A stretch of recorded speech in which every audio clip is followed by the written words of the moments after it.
तो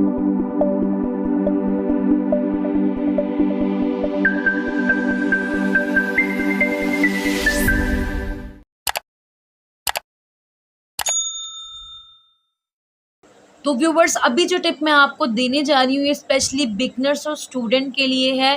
definitely injection mehndi liquid को बनाना एक बड़ा चैलेंज होता है और इसकी कंसिस्टेंसी को मैनेज करना भी स्टूडेंट के लिए बड़ा मुश्किल होता है। हे एवरीवन, मैं हूँ Fatima and I am professional injection mehndi artist from Lahore. Hope you doing great my YouTube family. तो गाइज, आज की इस वीडियो में मैं आपको इंजेक्शन मेहंदी से रिलेटेड कुछ इंपॉर्टेंट टिप्स देने वाली हूँ। तो आज की इस वीडियो को आपने लाजमी देखना है, कहीं से भी स्किप नहीं करना। स्पेशली बिगनर्स ने आज की इस वीडियो को मस्ट वॉच करना है। तो गाइस, चैनल पहली बार हैं तो चैनल को कर लीजिएगा सब्सक्राइब, साथ ही साथ बेल नोटिफिकेशन को जरूर प्रेस कीजिएगा ताकि इस तरह की हर इन्फॉर्मेटिव वीडियो का नोटिफिकेशन आपको मिल जाए। तो चलिए जी, वीडियो करते हैं start. Keep watching guys. Last मैंने एक वीडियो अपलोड की थी जो कि इंजेक्शन मेहंदी किट से रिलेटेड थी। तो बहुत सारे ऐसे मुझे मैसेजेस गर्ल्स के रिसीव हुए जिसमें बहुत सारी गर्ल्स मुझे ये कह रही थी कि हमारे साथ पहले भी स्कैम्स हो चुके हैं, तो हम एडवांस पेमेंट जो है वो नहीं कर सकती। बहुत सारी गर्ल्स को ट्रस्ट इशू था। तो मैं इस वीडियो के थ्रू बता दूंगी। तो अंडरस्टूड है कि आपने इंजेक्शन मेहंदी किट जो है वो परचेज करनी ही करनी है। तो अगर आप फातिमा मेहंदी पार्लर से इंजेक्शन मेहंदी किट ऑर्डर करती हैं तो एक चीज़ क्लियरली आपको बता दूं कि हमारी पेमेंट जो है वो एडवांस होती है। सम रीजंस की वजह से हमने सीओडी नहीं रखा हुआ, तो कोई स्कैम नहीं है। आप बेफिक्र होकर इंजेक्शन मेहंदी का ऑर्डर प्लेस करवा सकती हैं या फिर व्हाट्सएप नंबर पे भी आप लोग जो है वो अपना ऑर्डर प्लेस करवा सकते हैं। All over Pakistan delivery available है। ऑर्डर प्लेस करवाती हैं एडवांस पेमेंट पे तो 2 से 3 दिन के अंदर जो है वो आपको आपका पार्सल रिसीव हो जाता है। और अगर आपकी जो लोकेशन है वो पंजाब से बाहर की है तो मैक्सिमम 4 to 5 डेज लगते हैं।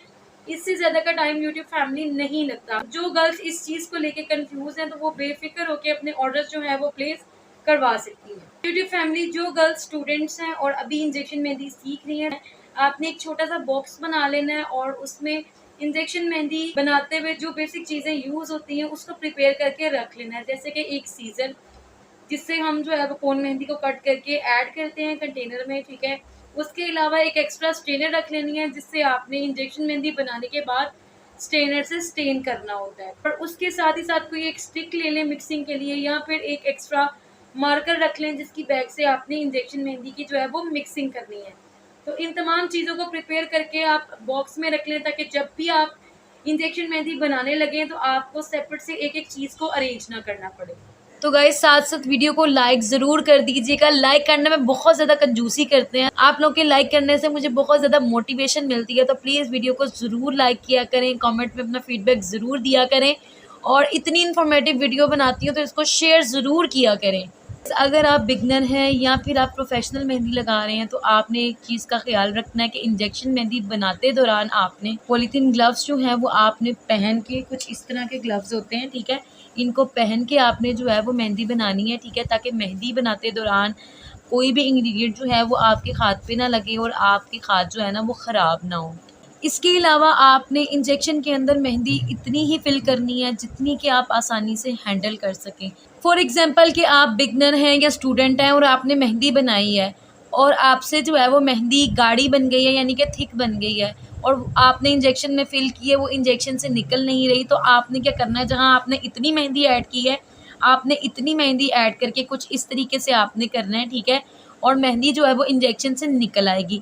इसी तरीके से अगर आप एक बिगनर हैं और आपसे इंजेक्शन मेहंदी जो है वो ज़्यादा लिक्विड हो गई है तो आपने उसी हिसाब से, आपको आइडिया हो जाएगा मेहंदी की कंसिस्टेंसी को देख के कि मेहंदी जो है वो ज़्यादा लिक्विड हो गई है, तो फिर आपने मेहंदी जो है वो इतनी ही फिल करनी है जितनी कि आप आसानी से हैंडल कर सकें, ठीक है।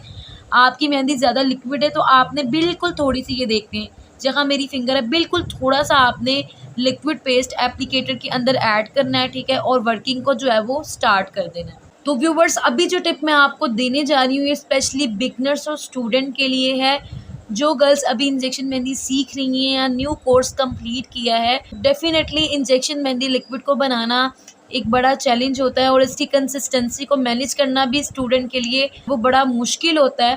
और जो गर्ल्स इंजेक्शन मेहंदी को बहुत ज़्यादा लिक्विड कर देती हैं या उनसे हो जाती है, ये टिप उनके लिए है।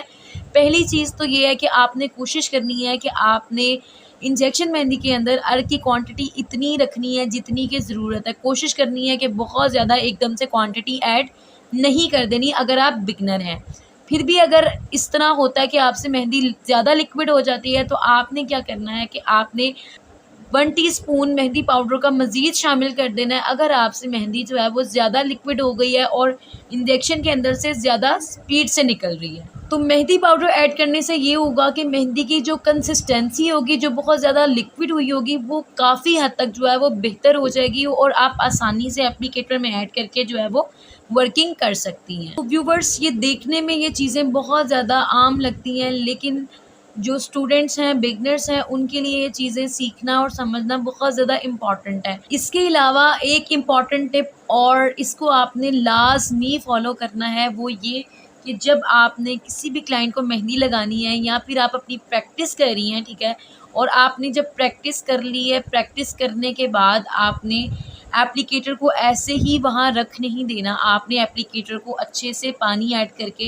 एप्लीकेटर के अंदर जितनी भी मेहंदी है उसको सारा साफ़ कर लेना है। एप्लीकेटर को साफ़ करने के बाद आपने गर्म पानी करना है और गर्म पानी एप्लीकेटर के अंदर ऐड करना है और उस टाइम तक आपने एप्लीकेटर के अंदर पानी रखना है जब तक नीडल के होल से जो है वो अच्छे से पानी निकलना स्टार्ट ना हो जाए। ऐसा हम क्यों करते हैं? ऐसा हम इसलिए करते हैं कि जो एप्लीकेटर का टूल होता है, ये मेहंदी नीडल होती है, ठीक है, ये मैं आपको करीब से भी दिखा देती हूँ। इसका होल बहुत बारीक सा होता है, ठीक है। तो नॉर्मल पानी से वॉश करने के बाद भी थोड़ी बहुत मेहंदी जो होती है वो इस नीडल के अंदर रह जाती है, ठीक है। तो जब हम गर्म पानी ऐड करते हैं और वो नीडल में आता है तो वो अच्छे से जो मेहंदी थोड़ी बहुत रह चुकी होती है ना उसको भी निकाल देता है। हमारी जो इंजेक्शन मेहंदी की जो ये पिन होती है ना, ये ब्लॉक नहीं होती। अब बहुत सारे स्टूडेंट्स के माइंड में ये क्वेश्चन होगा कि नीडल का ब्लॉक हो जाना क्या है? नीडल का ब्लॉक हो जाना बेसिकली ये है कि जब मेहंदी नीडल के अंदर रह जाती है और आप उससे वर्किंग नहीं कर रहे होते तो जो मेहंदी नीडल के अंदर थोड़ी बहुत रह गई होती है वो ड्राई हो जाती है और फर्दर जब आपने एप्लीकेटर को यूज़ करना होता है, आप मेहंदी फिल करते हैं तो निडल से मेहंदी नहीं निकलती क्योंकि जो पहली मेहंदी होती है वो उसमें ड्राई हो चुकी होती है, हमारी निडल ब्लॉक हो गई होती है। तो आई होप आप इन टिप्स को ज़रूर फॉलो करेंगी, स्पेशली जो बिगनर्स हैं, और आज की ये वीडियो आपके लिए ज़रूर हेल्पफुल रही होगी। तो स्टूडेंट्स, वीडियो को ज़रूर लाइक शेयर कमेंट कीजिएगा। बहुत ज़्यादा स्ट्रगल होती है वीडियोस को बनाने में। ये चंद मिनट्स की वीडियो होती है आप लोग के सामने, लेकिन मेरी कितनी ज़्यादा स्ट्रगल होती है ये मैं ही जानती हूँ। तो मेरी प्यारी सी यूट्यूब फैमिली, मैं आपसे मिलती हूँ नेक्स्ट वीडियो में एक ज़बरदस्ती एक अच्छी सी वीडियो के साथ। अपना बहुत ज़्यादा ख्याल रखिएगा, मुझे दुआओं में ज़रूर याद रखिएगा। Stay blessed and keep smiling. Thank for watching guys. अल्लाह हाफिज़।